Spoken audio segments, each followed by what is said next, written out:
Buddha Saranai. Good morning, everybody. You know what day is today?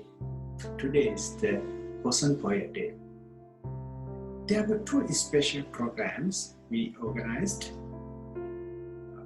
It's been in our temple, the temple of Colorado Buddhist Viharaya, to celebrate Poson Poet Day. What kind of things do we prepare? There are Dhamma Speech and meditation program. Dhamma Speech for the kid and meditation program for the adults.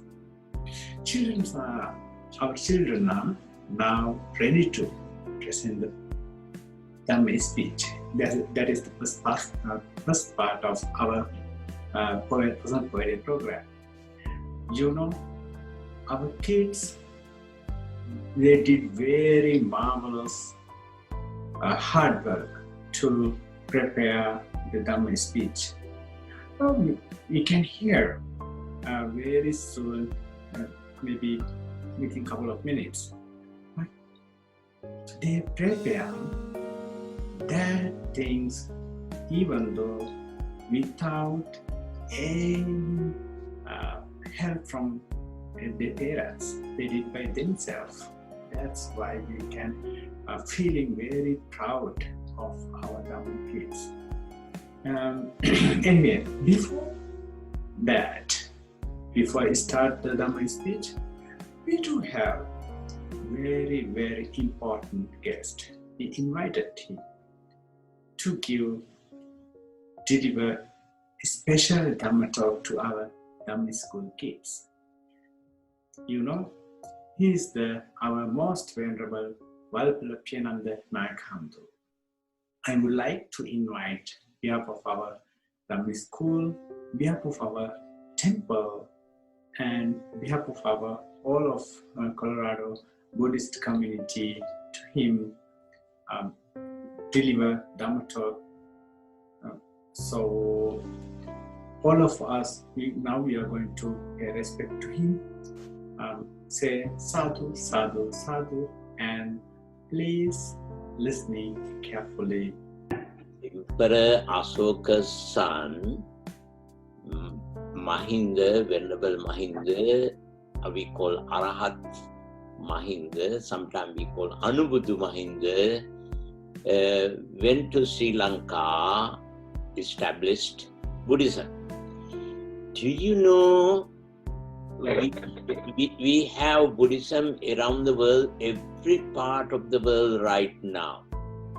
In the world, many scientists like Einstein and many distinguished scientists, renowned scientists, very gratefully respecting Buddhism, they became even Buddhists. In Emperor Ashoka is the person sent to Buddhism every part of the world. Who convert Ashoka to Buddhism? Can you guess someone? 7 years old Bodhihamdro Samaneras. His name is Negro. The king became a Buddhist through this young man, young monk. Only 7 years. So see, this 7 years, young person could control whole world today, even after century. What you have to do? You have to study very well. Thank you. Now I want to listen to your speech.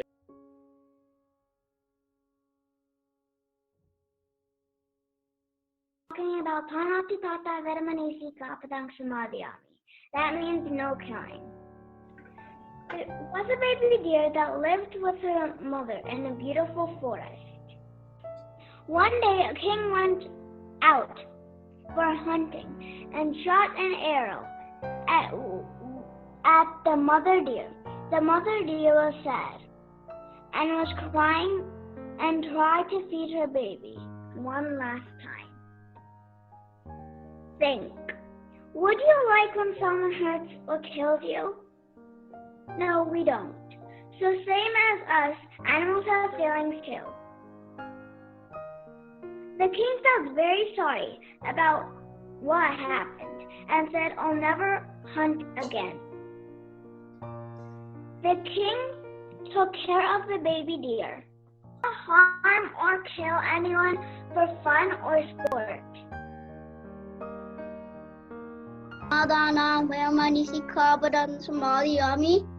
That means no stealing. Once upon a time, there was a son and a dad who were very poor. Sorry, neighbor, for stealing your food every night. It's okay. It's okay. You don't eat. It's okay. Thanks for telling me to. You don't have to ask anymore. You could steal it anytime you can get it anytime you want. Now you don't have to steal anymore.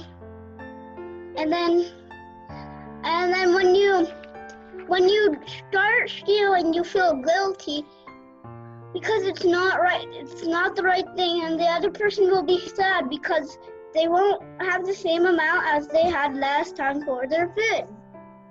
So, thanks for listening. About Kamishnichachara Viramani Sikapadam Samadhyami. Not to do inappropriate things with your five senses. Everyone has five senses. They are eyes, ears, mouth, skin, and nose. For example, your mouth is for eating when you are hungry and not for your wanting. That means you'll get tricked by your mind. If you don't follow your mind, you'll get free from your mind and attend Nibbana. The end. My research was about I take as a training precept to refrain and wise and skillful speech. This is fourth precept of 5 precepts. It is Musavada Viramani Sikapadam Samadhyami. Don't tell lies and make sure you tell the truth all the time. I have a small story to illustrate fourth precept. It is a story about Rahula and Lord Buddha.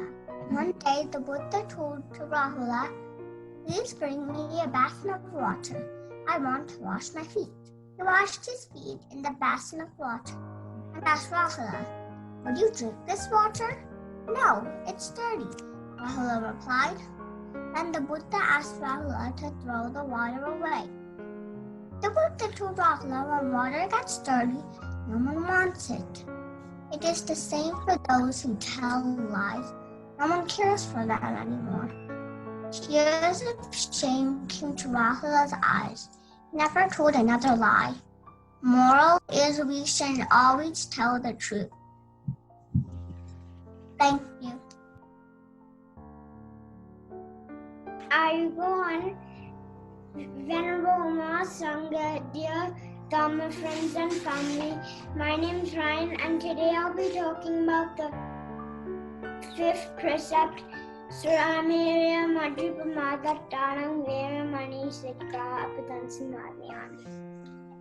Do not intoxicate yourself by drinking alcohol, smoking, and by drinking other drugs that are not given by your doctor. When you drink alcohol, you get drowsiness. You get drowsiness. You act crazy, and you do inappropriate stuff.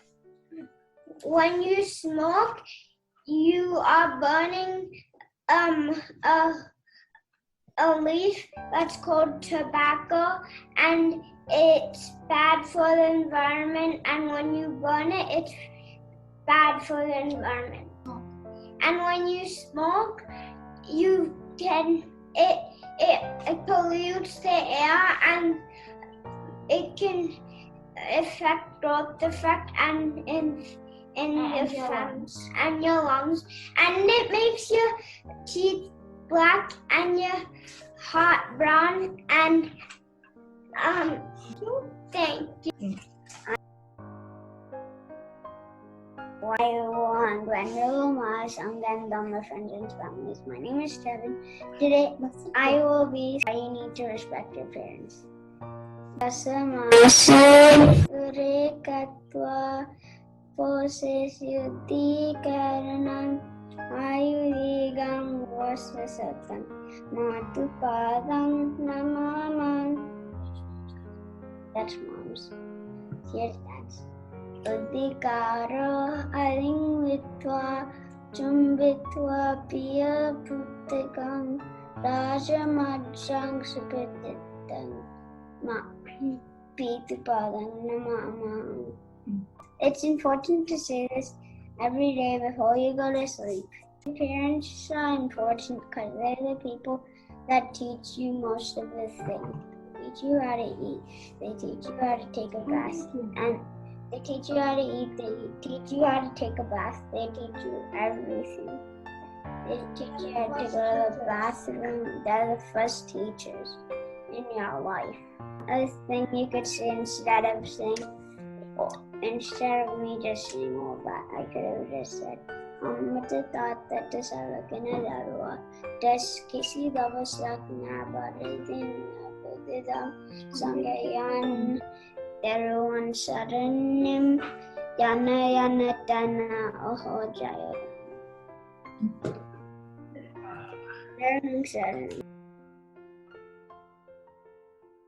Hi, my name is Yogi, and I'm going to be telling you guys about the 3 triple gems. Buddhas take refuge in 3 jewelers or triple gems, also known as the 3 refuges. The 3 jewelers are the Buddha, the fully enlightened one, the Dharma, the teachings expounded by the Buddha, Sangha, the monastic order of Buddhism that practices Dhamma. Now I'm telling you guys about the chant that goes in ancient Pali language goes. Buddham Saranam Gacchami. I take refuge in the Buddha. Dhammam Saranam Gacchami. I take refuge in the Dhamma. Sangham Saranam Gacchami. I take refuge in the Sangha. The air for breathing. If you have a park or a riverbank near your home, you are very fortunate because you can enjoy practicing walking meditation. You have to discover Sangha. Invite a friend to come and practice with you. Have tea meditation, sit with you, join for a walking meditation. All those efforts are to establish your Sangha at home. Practice is easier if you have a Sangha. Thank you for listening to my speech.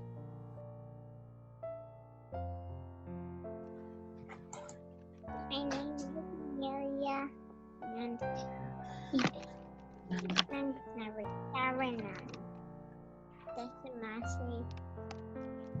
Thank you to my mom. Yeah, and she's taking care of me, and I respect her. Love and respect. That's it.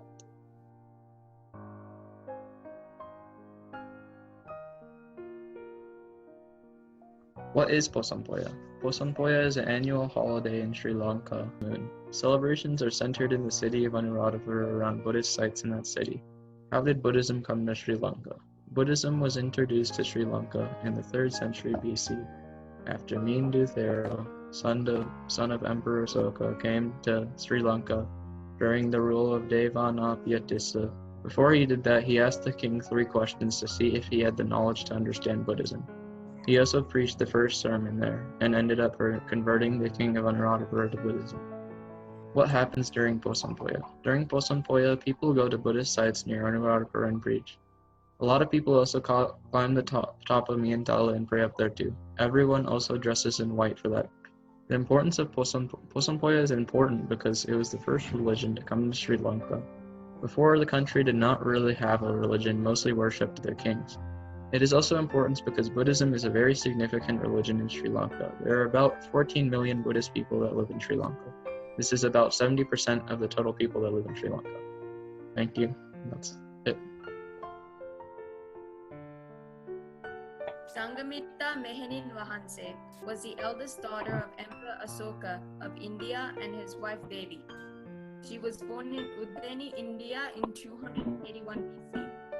Her mother Devi was a Buddhist, and so following in her footsteps, Sanghamitra and her brother Mahinda joined the Sangha, or the order of the Buddhist monks. However, as Sanghamitra was the eldest daughter, Emperor Asoka didn't want to send her overseas.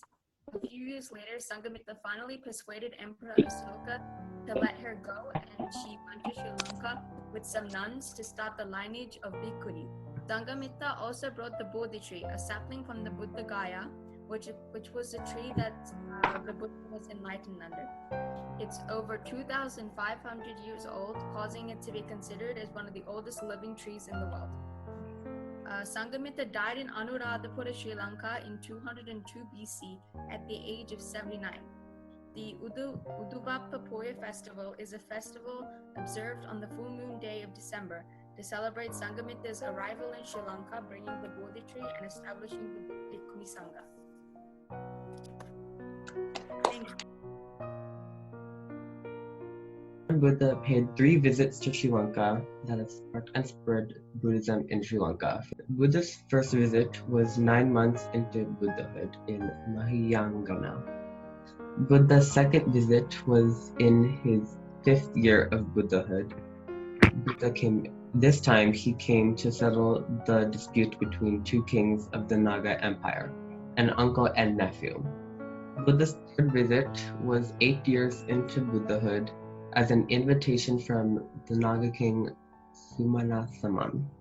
While Lord Buddha visited Sri Lanka 3 times, it is said that he visited 16 places in Sri Lanka. Thanks for watching.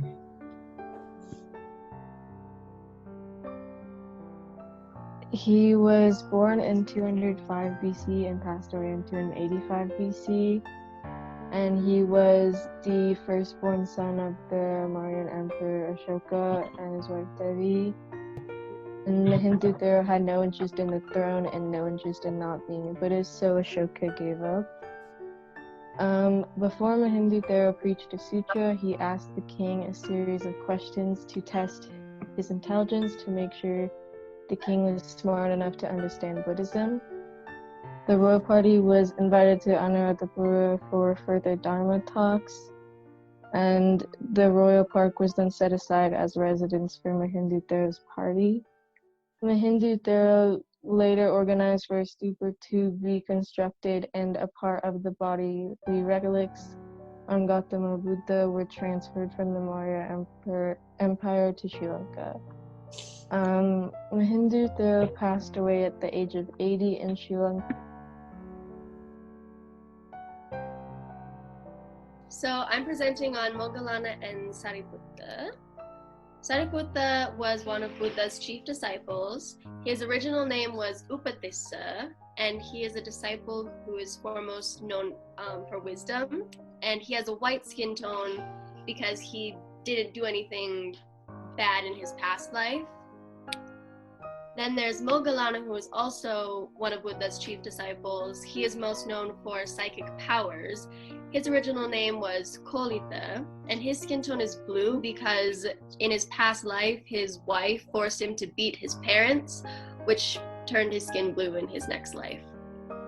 So the relation to the Buddha is that both priests were part of Buddha's past lives in some way, shape, or form. They were Buddha's chief disciples, and they both played key leadership roles in the Buddha's ministry. That's all.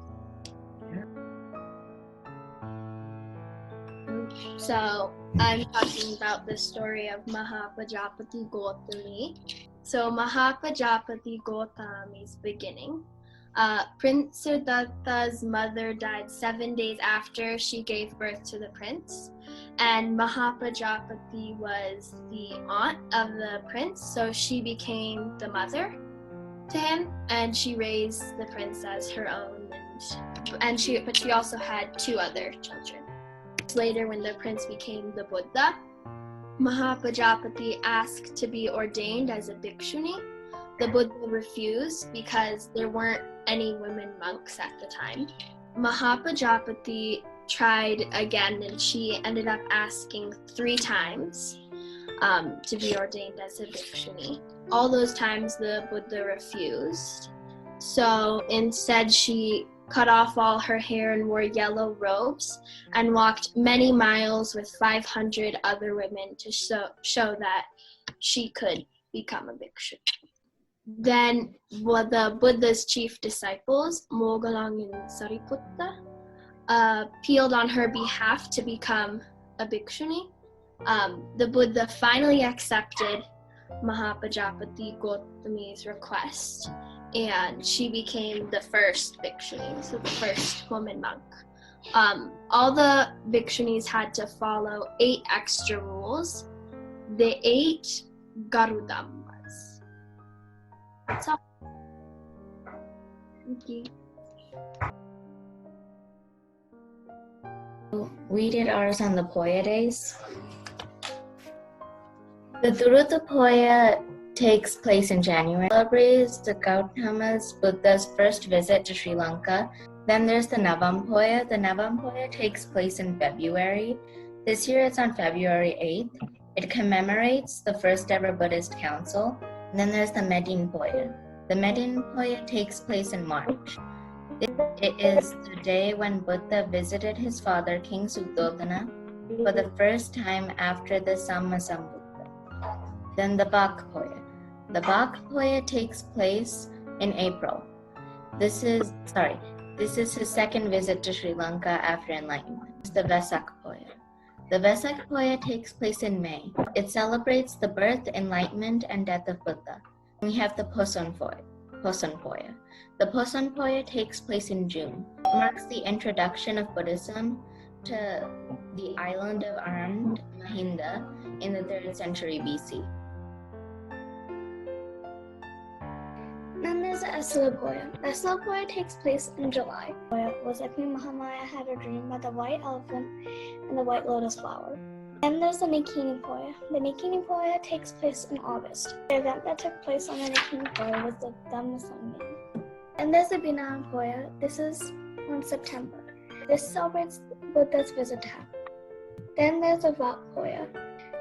This celebrates the Buddha's preaching of the Abhidhamma to the gods of the Ilpoya. It's in November. This celebrates the obtaining of the Vivana from the Bodhisattva Maitreya. The last one is the Andhra Poya. This Poya celebrates the arrival of the Sanghamitra fairy in Sri Lanka with a bow sapling from the sacred Sri Mahabodhi.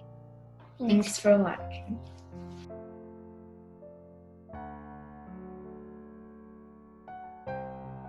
Hello Mahasangha, dear Dhamma friends and families. My name is Rayon. Today I will talk about Amisa Puja, hospitality offering, Pratipatti Puja. In Pratipatti hospitality, we offer flowers, candles, incense sticks to the Buddha. Building temples, offering food, and sing Bhakti Gita are also things that we do for hospitality offering. We can practice offering by practicing dana, giving, sila, moral conduct, samadhi, meditation, prajna, wisdom. The Buddha declared practice offering is the best way to honor the Buddha. However, if we do hospitality offering mindfully, it eventually leads us to practice. For example, when we offer food and we are practicing dana, when we are practicing Buddha Vandana, we develop a practice offering. My name is Renumi Waninayaka, and I'm going to talk about King Devanampiya. When Arhat Mahinda Thero brought Buddhism to Sri Lanka on a Poson full moon day, he was the king of Sri Lanka.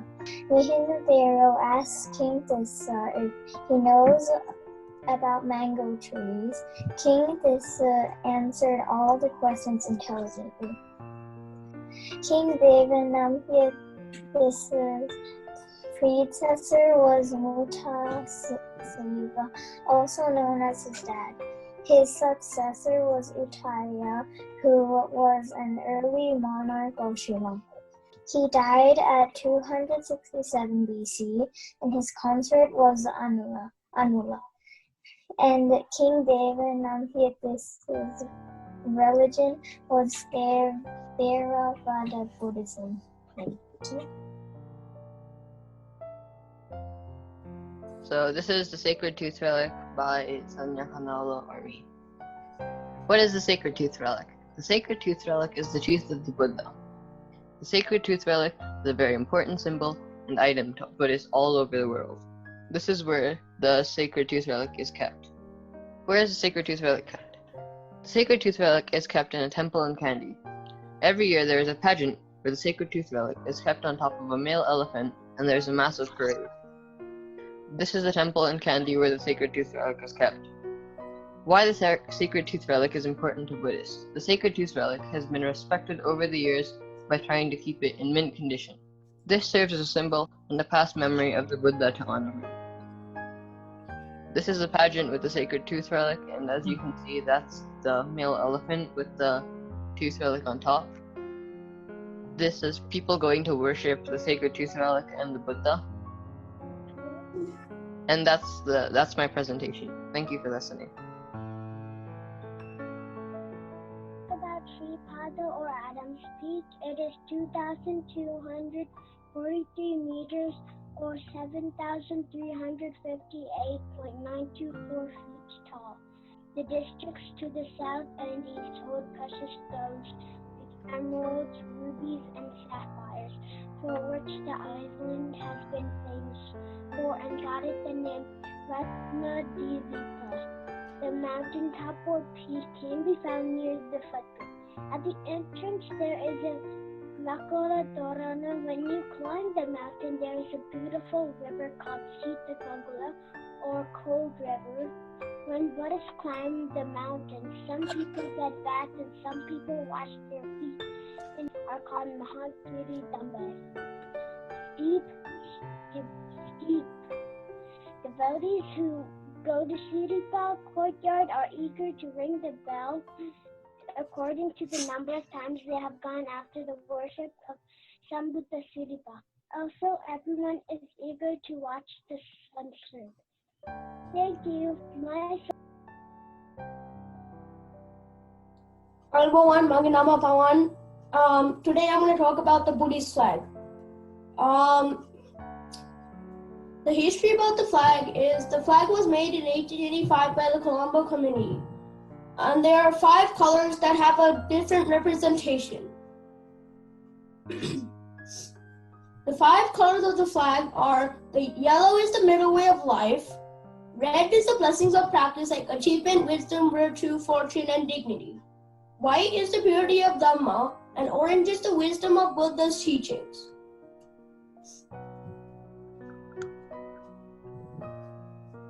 Other things about the flag. The Buddhist flag came into use on April 28, 1885. The Buddhist flag was designed by the Colombo community in 1885. There's a different flag in Japan with different colors. Thank you for listening. I hope you like it. Today I'm going to tell you about the 3 major places in a temple. They are the triple stages. The first one is the pagoda, which has the remainings of Lord Buddha or his followers. The second one is the Bo tree. It is sacred to the temple because Lord Buddha was enlightened under the Bo tree when he meditated. The last one is the shrine room with the Buddha statue in it. It is where people say Gata. The biggest pagoda in Sri Lanka is Runwali Saya. It is the pagoda with the most of Lord Buddha's remainings. I went to Colorado Buddhist when I was about 3 years old. It is special because you can go inside and see another pagoda inside. There is a temple in Portland that has a beautiful shrine room and a tall bow tree in a greenhouse. It doesn't have a pagoda though. That concludes my presentation. Thank you for listening. Hello everyone. Today we're going to be talking about the 5 deeds that we get after offering Sangha. Because of that, we have to offer Dana every time. One of the 5 deeds are long life, wisdom, bright appearance, luxury, power, or strength. So now you have learned in my speech is to make the Sansara to be happy and to achieve nirvana. Another thing we learned in this speech is that after you do dana, you will earn that 5 deeds. Thank you. Hi, my name's Kitzar, and I'm going to do my speech about the 9 virtues of the Buddha. The first one is the accomplished one, or Arahant. And then the second one is the perfect enlightened one, or Samma Sambuddho. The third one is the endowed one with the knowledge and conduct, Vidya Karana Sampanna. The fourth one is the well-gone one, or the well-spoken one. The sixth one is the incomparable leader of men to be tamed, and Anuttaro Purisa Dhammasarati. The seventh one is the teacher of celestial and human beings, Satta Devan Manusanam. The eighth one is the enlightened one, Buddha. The ninth and the last one is the blessed one, Bhagava. The Buddha is endowed with 6 things: lordship, doctrine, fame, and glory. And wish, endeavor, thus called the blessed one. Thank you for listening to my speech. Because Poson Day. Poson Day is when Mahindra brought Buddhism to Sri Lanka after Buddha passed away. Mahindra appeared on a rock that is called Mahintalaya, while the king of Sri Lanka at that time, Deva Piyatissa, was hunting. Mahindra told Devanang Piyatissa to not kill the deer and told him about Buddhism, and he understood because he was a wise king. And I drew a picture of it. To Anuradhapura, and we saw all these good stupas, and then we had to go around them too. We worshipped, and then there was a bunch of sadhus who were walking with, I think, a flag on top. A very nice feeling.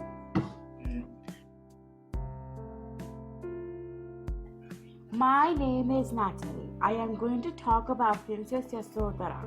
Princess Yasodhara was the daughter of King Supabuddha and Queen Amita. She was born on the same day and same month as Prince Siddhartha. They were cousins. Princess Yasodhara and Prince Siddhartha got married when they were 16 years of age. At age 29, she gave birth to Prince Rahula. When Prince Siddhartha left the palace just after Prince Rahula was born, Princess Yasodhara was devastated. She led a simple life for 6 years while her husband was out there seeking his enlightenment. Later, she became a bhikkhuni and eventually too became Arahat. She died at the age of 78, 2 years before Buddha's Parinirvana. Everyone on the class, you guys have done an outstanding job. Thank you so much. And all the class in Kit 2-2, can you please send me a presentation so I will create a special place in the Google Classroom and upload them. They are extremely helpful, and all the content you have created, for anyone else who would like to share them, please send it to me. I will upload the Classroom because I'm sure we can reuse them again and again. Thank you so much. Well done. Yeah, I think like everybody should send it to Lalit uncle so that you can have an archive, right? Yes, that'd be good. We have archive. Thank you. Okay. The little ones who are in level 1 classroom, you did a really great job practicing your talks, presenting things that we learned in the class today. So you those who had presentations, you can send it to Lalit. And next week during the class, we will, you can tell me what you learned from the discussions or the stories, talks you heard from all the ones you can type in or write in the document and upload it into the classroom. Yes, so we are so happy and proud of you all. You all did an amazing job. Keep up with the good work, and next Poya Day we will do something else, right? Okay, so let's finish our Dhamma school today by saying Buddha Sarana Veva, the okay. Sarana Veva, Saranam Sarana Veva, Sangha Sarana Veva, Mitum Sarana Veva.